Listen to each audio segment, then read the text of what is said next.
All right, in part one of our 6-part series on patient scheduling optimization, we discussed how to turn those shoppers into loyal patients. Now let's discuss how to effectively schedule those shoppers once they have said yes to scheduling an appointment.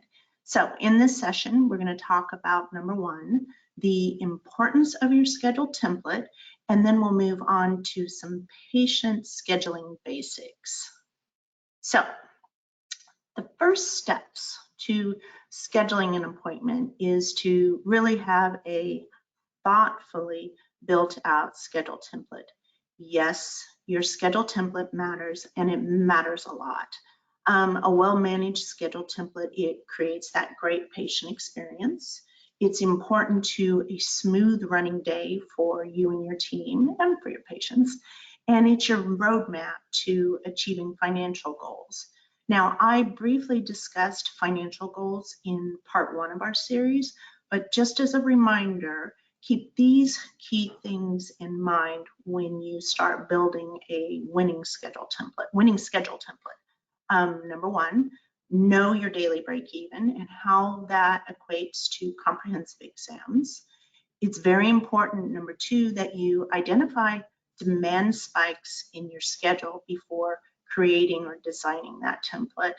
Then it's also important that you know your doctor's emotional capacity and how that equates to how that equates to the patient's experience or how they move through the exam process and how long it takes prior to them actually seeing the doctor. Very, very important. And then be sure that you have the team to support the doctor and your patient and each other. Very essential. To give you an example, what you are partially looking at is $1 million schedule template. That's based on the doctor's goals and the emotional capacity. So in this case, again, I'm just trying to give you an example and we'll talk about why this is so important. In this case, we have a doctor who is working 16 doctor days a month, and that's basically 4 days a week for about 48 weeks a year. Their emotional capacity is to see 16 comprehensive exams in a day and probably about 40 to 50% of the office visit. Their average revenue per patient exam is $400. And so that 400 times the 16 comps is equivalent to about $102,400 a month in revenue, or just over $1.2 million in annual receipts. Understanding the psychology and the build out of the schedule truly is an art form that can easily be overlooked. And we are more than happy to help you with this. Just let me know. But with all that said, however beautiful that schedule template is, it means nothing if we don't fill the schedule. I'm not going to go deeply into the schedule template build out today, but I do really want to stress its importance.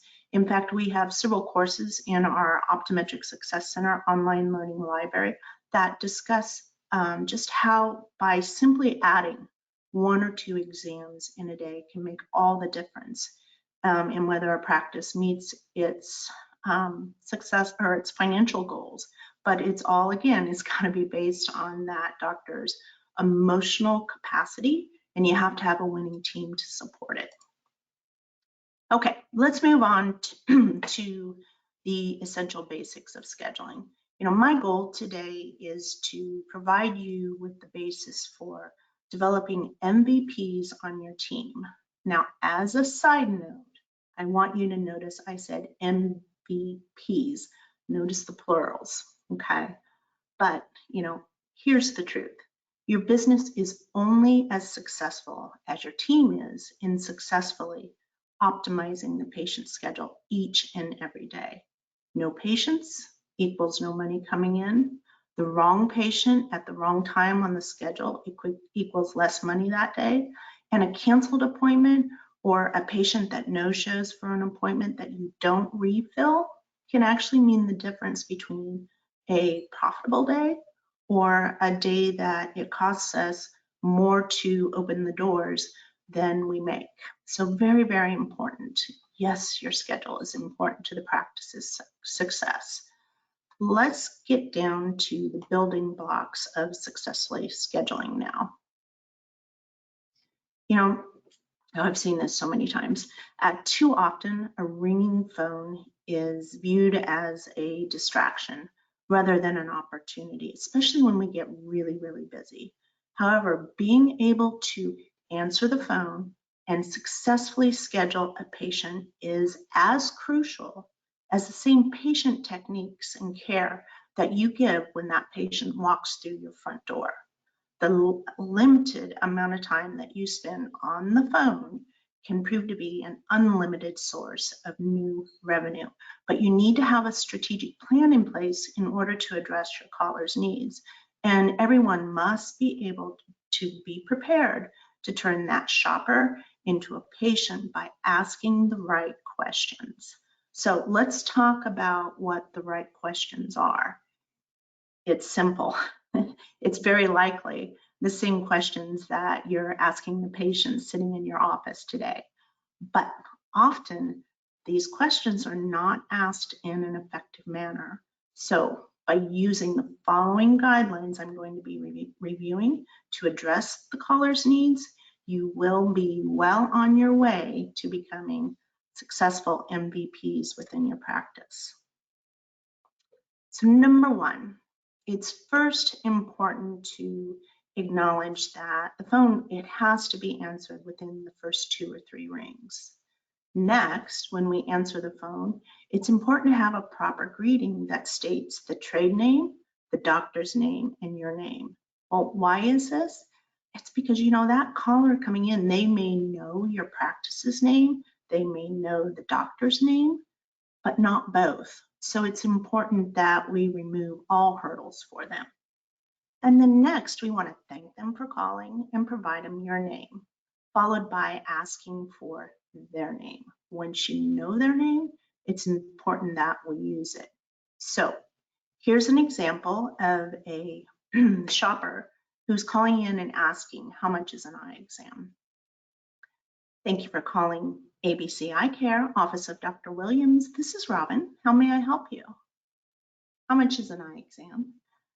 Well, thank you so much for calling our practice. I'll be more than happy to help you. Again, my name is Robin. May I ask your name, please? Short, sweet, and simple. This greeting technique is really what helps to set the stage for that patient experience. I want you to think about, how are we answering our phones right now?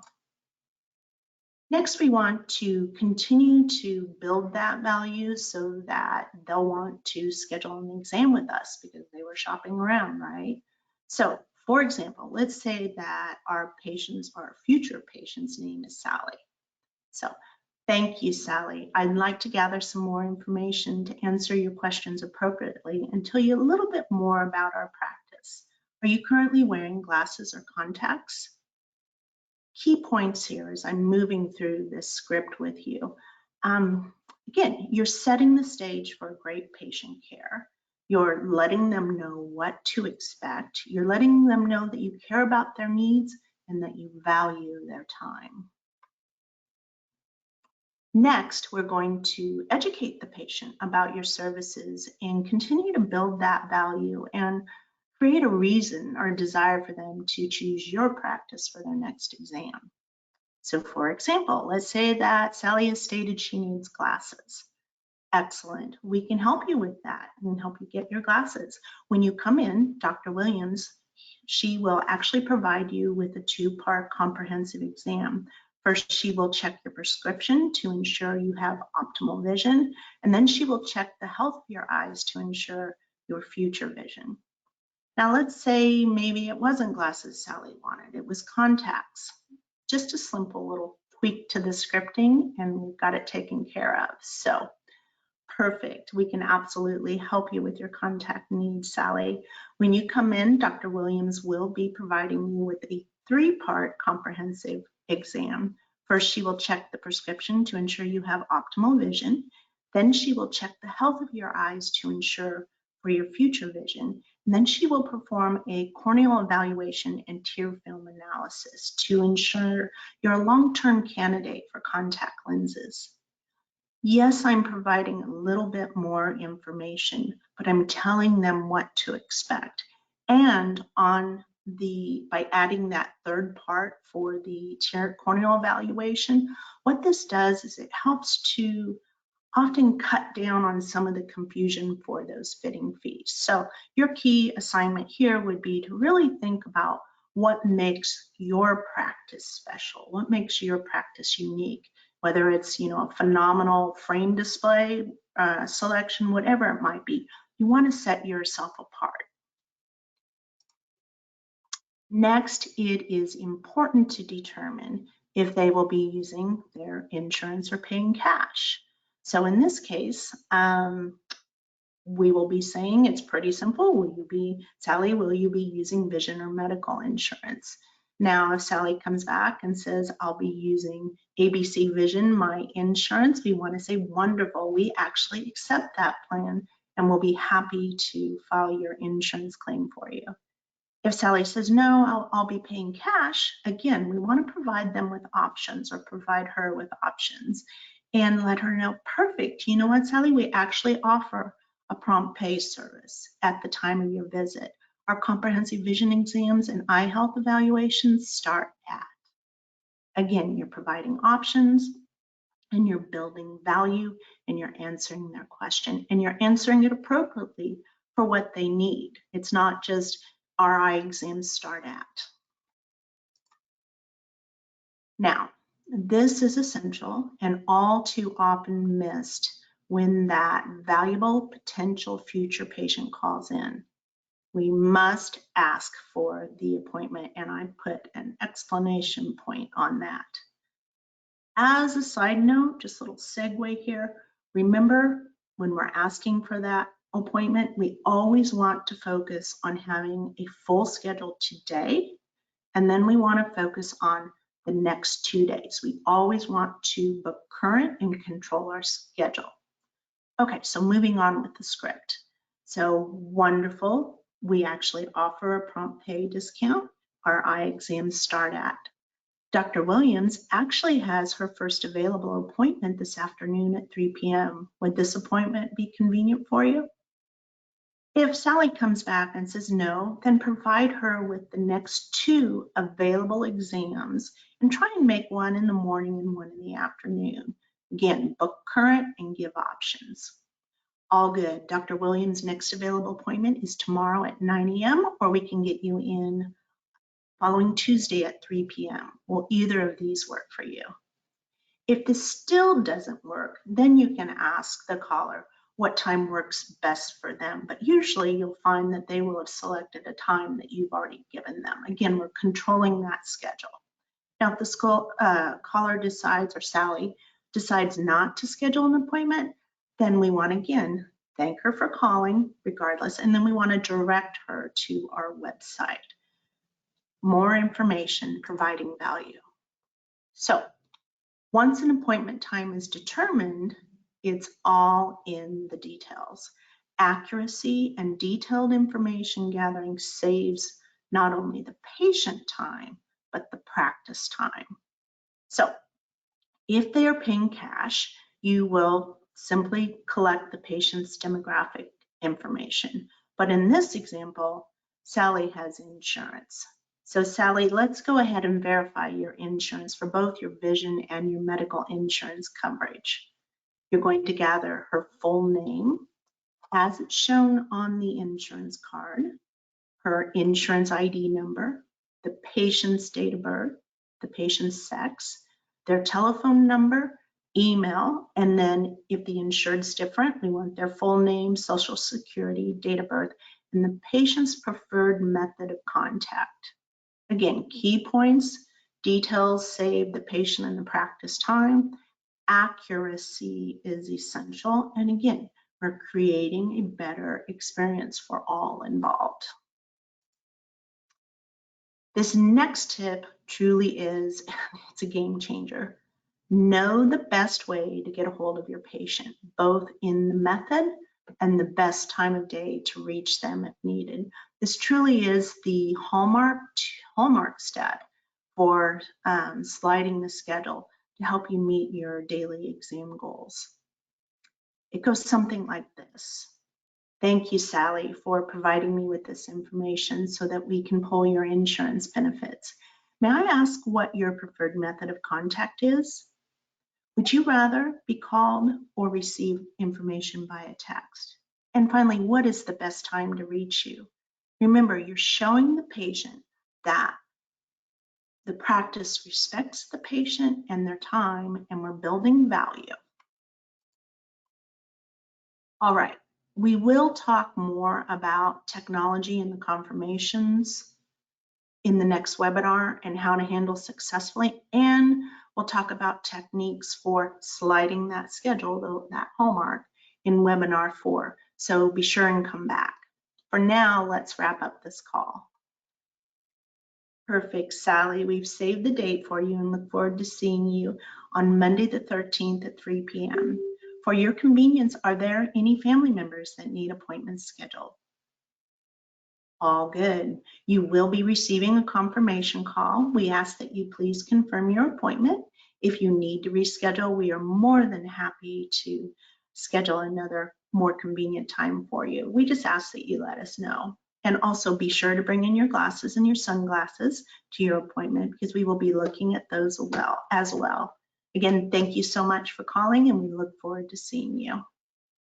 Key points on this, repeat the date and time just to make sure you're both on the same page. And by asking if there's additional family members, this is one of the easiest ways to fill your schedule and meet that daily goal. And then finally, you're setting the expectation for a great patient experience. Okay, there you have it.